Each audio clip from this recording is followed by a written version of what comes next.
Si c'est vrai ce que vous dites, comment vous expliquez les mauvaises périodes comme la Shoah, etc. pour le peuple juif? Mais c'est clair que la Shoah, regarde, c'est marqué à la fin des temps. Là aussi, on est sur un autre sujet, d'accord? Tu peux te brancher sur la Shoah. Dieu nous aime. Mais c'est évident qu'il nous aime. Mais ça, c'est pas une preuve d'amour, le fait qu'on se fasse décimer comme ça. Regarde, bien sûr, c'est une preuve d'amour. Il n'y a aucun doute là-dessus. Et c'est une chose très dure à dire, parce qu'évidemment, quelqu'un qui a vécu, ou ses parents, ou ses grands-parents, il est traumatisé à vie et sa descendance.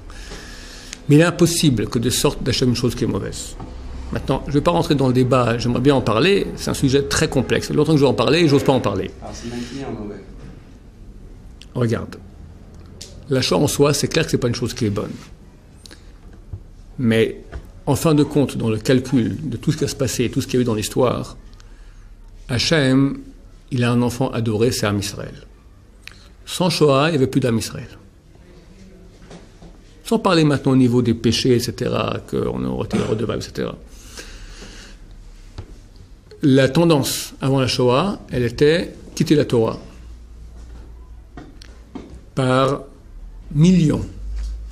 Millions. C'est pas clair le nombre de... C'est pas clair exactement le nombre de Bahroui Yeshivot qu'il y avait avant la Shoah en Europe. Ça varie entre 1000 et 2000. 1000 et 2000. Dans les... Médiatiquement, je ne vais pas expliquer le pourquoi maintenant, les motivations de cela, mais on veut faire croire que dans la Shoah sont morts beaucoup de juifs religieux, des shtetl, et machins, c'est des bêtises. C'était, on s'assimile à qui mieux. En 1938, des membres du Bund, c'était un mouvement juif, yiddish, parlant yiddish, mais anti-religieux. Ils allaient à la sortie de ces synagogues avec une côtelette de porc, à la sortie des synagogues Yom Kippour. Regardez qu'on mange du porc à Yom Kippour, rien n'arrive. Interview de l'époque, on n'est pas encore assez goy, on fait encore la Brit Mila. C'était à qui mieux. À qui mieux. On continuait comme ça. Tu vois, depuis 150 ans, on s'assimile. Aujourd'hui, on se retrouve depuis 150 ans. Tout va très bien. Pourquoi faire ces lois? Mettre les tefs le matin. C'est absurde, les petits carrés comme ça. Pas manger de porc. Oh, à l'époque, c'était pas simple pour la santé. C'est aseptisé comme il faut, pas de problème.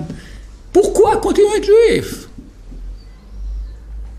Cette Shoah, même les gens les plus loin de la Torah, quand ils voient un film sur la Shoah, ils disent je suis juif, ça les sensibilise, ça les identifie à ce peuple. Les bienfaits de la Shoah, c'est inimaginable. Inimaginable. Et attends ce qui nous attend sur ce proche. Grâce à quoi on vit aujourd'hui, si pas par le mérite de cette souffrance. Tout à coup, après la Shoah, 70 loups qui pendant 2000 ans veulent dévorer la petite brebis, se réunissent ensemble, créent l'organisation des loups unis, l'OLU. Et décident, une des premières motions votées par l'OLU, ce que j'ai, l'OLU, je dis. Une des premières motions votées par l'OLU, on donne la terre d'Israël au peuple juif. Quoi? Aujourd'hui, ils se mordent les doigts. Je crois qu'aujourd'hui, la grosse majorité des décisions de l'ONU concernent Israël. Tout évidemment contre nous. Ils se mordent les doigts. Comment on a fait cette bêtise pareille de donner aux Juifs la terre d'Israël? Et par quel mérite? C'est pas toute la souffrance de tous ces Juifs qui sont partis. Alors c'est souffrance. Et c'est terrible.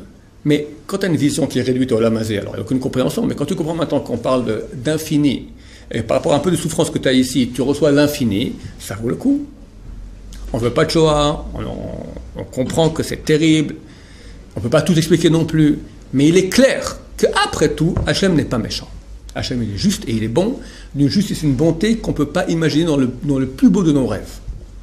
Donc Dieu, il nous aime. Étant donné qu'il nous aime, plus besoin maintenant de nous grandir dans notre soif d'être par rapport aux autres. Et quand quelqu'un n'est pas d'accord avec moi, et ça doit me mettre en colère, parce que ça va contre ma volonté, contre mon pouvoir, la source de la colère, c'est quand ça va contre ce que je veux, comprendre que je ne fais rien. Je suis dépendant d'Hachem et tout dépend de lui. Et il m'aime et je suis dans ses bras. Tu penses ça, tu le calmes tout de suite. Pourquoi je m'énerve? C'est Hachem qui gère tout, il m'aime. De quoi je me soucie? Des milliers de familles religieuses et ils étaient dans la joie. Je veux pas dire rien pour voir le Rouf avec sa famille, etc. Il a perdu ses 7 enfants. Combien de non-religieux D'accord, ok. Quoi, d'accord. Combien? Réponds. Combien? En pourcentage? Je connais pas.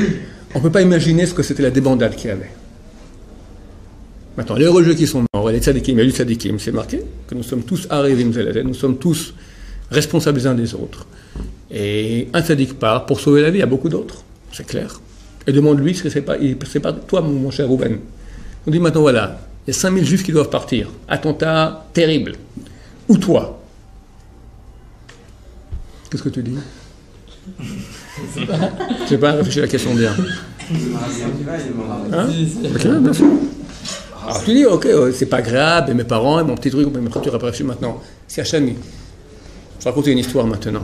Je n'aurai pas le temps de la raconter, c'est trop. Il a raconté à son fils une histoire comme quoi du ciel, on est venu en rêve à un tzaddik qui devait partir pour expier les fautes du peuple Israël.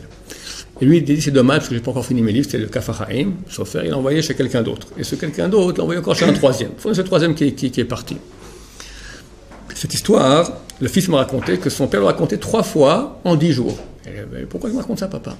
Il dit, pour que tu saches, quand on demande à quelqu'un de donner son âme, quand Hachem demande à quelqu'un de donner son âme, on ne refuse pas. Hachem, il sait ce qu'il fait. 2-3 jours après, cet homme-là est décédé, le père. On l'a su, quelqu'un de Sadek est venu et a dit que ils étaient au courant, quoi, qu'il devait partir. Quand Hachem vient et te dit, donne ton âme pour moi, pour Am Israël, c'est le plus grand cadeau qu'on puisse faire. Tu le lis tous les matins, non? C'est pas une blague qu'on raconte. Bochol nefshecha, de toute ton âme, même s'il prend ton âme. Alors on te dit maintenant, voilà, on peut sauver 5000. Et tu auras le mérite maintenant de 5000 vies. Plusieurs enfants, combien ça fait? Des millions de millions. Tout ça grâce à toi. Ben oui, bien sûr, on court.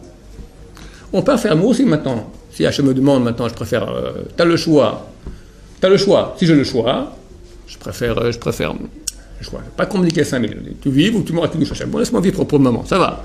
Si on me met dans le choix là, c'est ça ou ça. Ça, tu donnes ton âme, ou bien il y a un très grand malheur qui arrive. Un bon juif, il dit, ok, ben j'ai compris, c'est clair. Ce qui s'est passé durant la Shoah. C'est marqué qu'à la fin des temps, Az imales rokpinu, alors se remplira notre bouche de rire, de bonheur, quand on comprendra l'impact des souffrances qu'on a eu durant tout l'exil. C'est clair que c'est terrible. On ne peut pas en parler aux gens qui ont vécu ça, ni à leurs enfants, ni à leur seconde, troisième génération, qui sont tous traumatisés. D'accord? Mais est-ce qu'on peut dire maintenant qu'Hachem est injuste, il est méchant? On peut dire qu'Hachem, il est qu'amour, et qu'on ne comprend pas. Et qu'on peut un peu, quand on n'est pas trop pris par les émotions, du point de vue rationnel comme je vais maintenant, expliquer qu'il y a que l'infini, en 2 mots. Quand l'impact d'une souffrance finie a son fruit dans l'infini, c'est clair que ça vaut la peine. Simplement, nous sommes incapables de voir l'impact infini.